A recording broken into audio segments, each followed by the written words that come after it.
Hi guys, it's me again, Yam.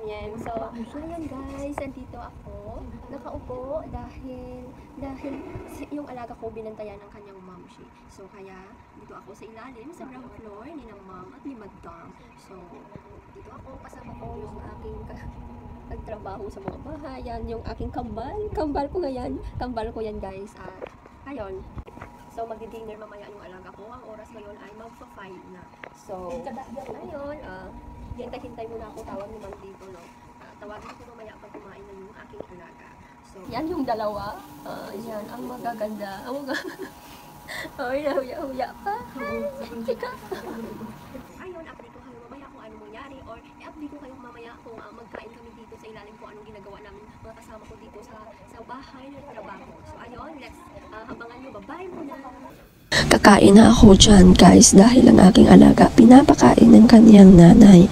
Habang kumakain ng aking alaga, ako naman ay kakain. Para pagtapos ng aking alagang kumain, tapos na din akong kumain. Pagtapos ng akong kumain, aakyat na kami sa taas at saka paliguan ng aking alaga. Pagtapos kasing kumain ng aking alaga dyan sa ilalim, aakyat kami sa second floor para paliguan siya. Pagtapos niyang paliguan ay matutulog na yan agad pagtapos ligo ng aking alaga kasi fresh na fresh ang pakiramdam niya, kaya matutulog na agad ang aking alaga. At balik tayo dyan sa ako'y kakain na guys. Nakikita nyo, kinukuha ko yung mga cellphone, nilagay ko sa ilalim kasi yung mga kasamahan ko nilagay na dyan sa taas ng mesa ang kanilang cellphone at nagtatrabaho. At nakikita nyo ang aking kasama na nagsi-cellphone. Ganyan po ang ginagawa ng aking mga kasama pag tapos na ang kanilang trabaho, nagsi-cellphone sila dyan. At ako naman ay kakain na dyan guys. At ang ulam ko dyan ay putserong manok. Putsero, ang sahog ay hindi saging. Ang sahog ay patatas. Yan po ang patatas. Pinapakita ko sa inyo para maniwala kayong patatas yan.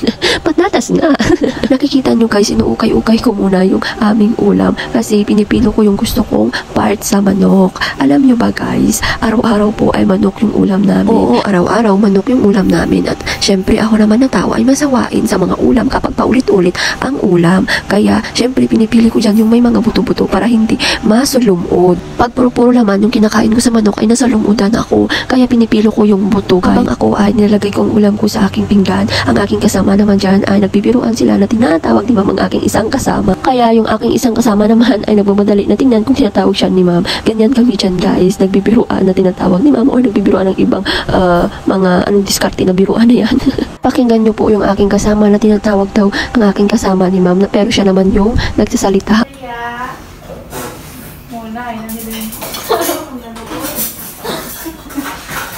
O, diba? Narinig nyo guys. So, sabi ng aking kasama, Rhea. And then, sinagot ng aking isang kasama, Munay ni Amelie. Ganyan talaga sila dyan, guys. Diba? Mga bardagulan nila. At nakikita nyo, ako palang isang kumakain dyan, guys. Kasi po, nauna po ako kasi magmadali ako kasi kumakain ng aking alaga. Dapat ako'y kakain din. Para pagtapos ng aking alaga, tapos na din ako. Siyempre, hindi pwede na magsama-sama kaming kumain dyan kasi iba yung aking duty at sa kanila iba din. At ako dyan ay isa lang din akong caregiver dyan at sila lahat ay katulong sa bahay. Ako lang po ang caregiver na nag-iisa at syempre iba din ang aking duty by hours po, hindi po katulad sa ila ay by day. Ako po ay by hours na sahuran po. At abang ako ay kumakain, pumasok ang aking kasama dyan at ang aking kasama imupo dyan at syempre biniro ko naman ang aking kasama. Pakinggan ninyo guys.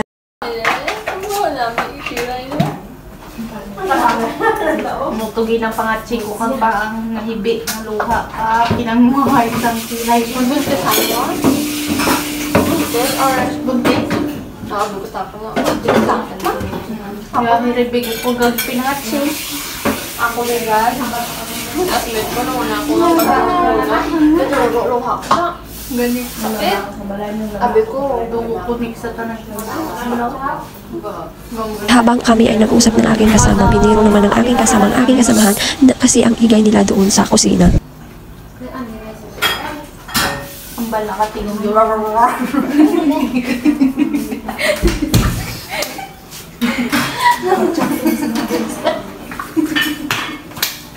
nakabot sila ba't nagnirudo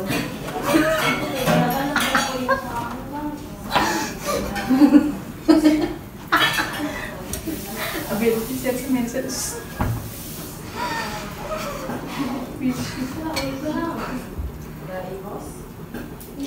Nakikita nyo guys, grabe yung tawa namin kasi nagulat yung mga kasamahan ko. Sabi ng kasama kong isa dyan, sabi na kasi psst, kaya nagulat sila, akala nila yung aming amo na lalaki kasi yung amo naming lalaki ay napakasuplato guys. Kaya palagi kaming nag-iingat sa kanya. At syempre, tapos na din ako sa ilalim kumain at ang aking alaga tapos na din.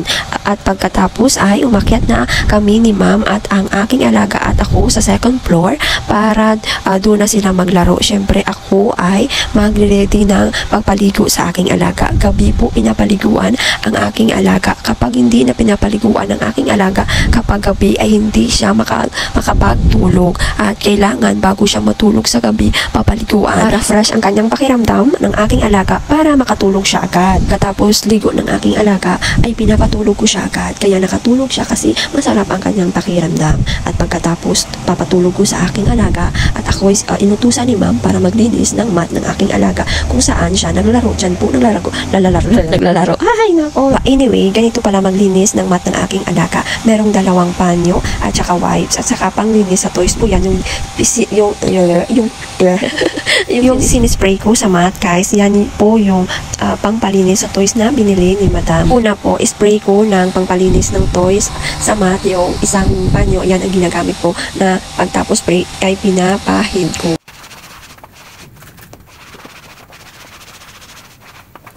Pagkatapos ko pahid-pahid ng sabon sa mat ay kumuha ako ng wipes para pangbandaw sa sabon. At tapos, syempre yung isang panyo pang dry.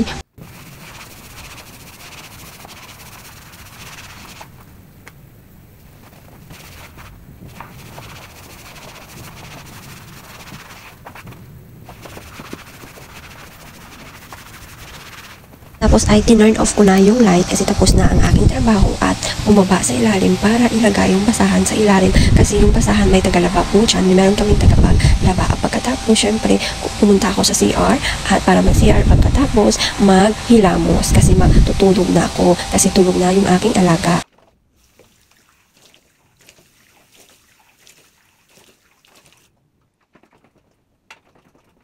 Tapos ko hilamos ay syempre na-toothbrush agad ako para clean ng aking mouth. Syempre bago tayo matulog, dapat fresh ang ating mouth. O, diba?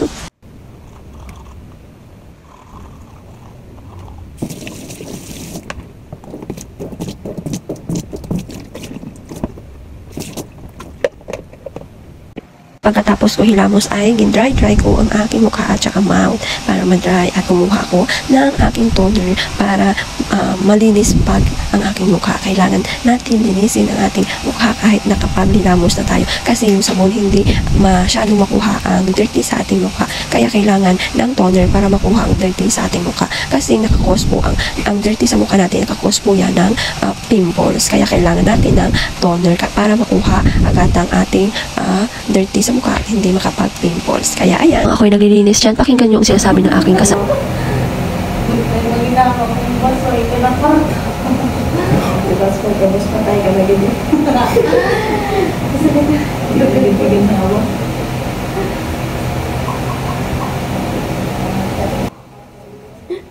Grabe man. Ay, kwartan din ko ginawa.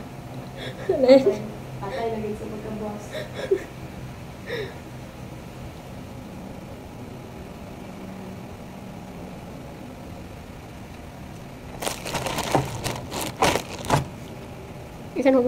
Tapos ko po siya na kinuha ko ng aking charger para makapag-charge ako dun sa ilalim sa second floor.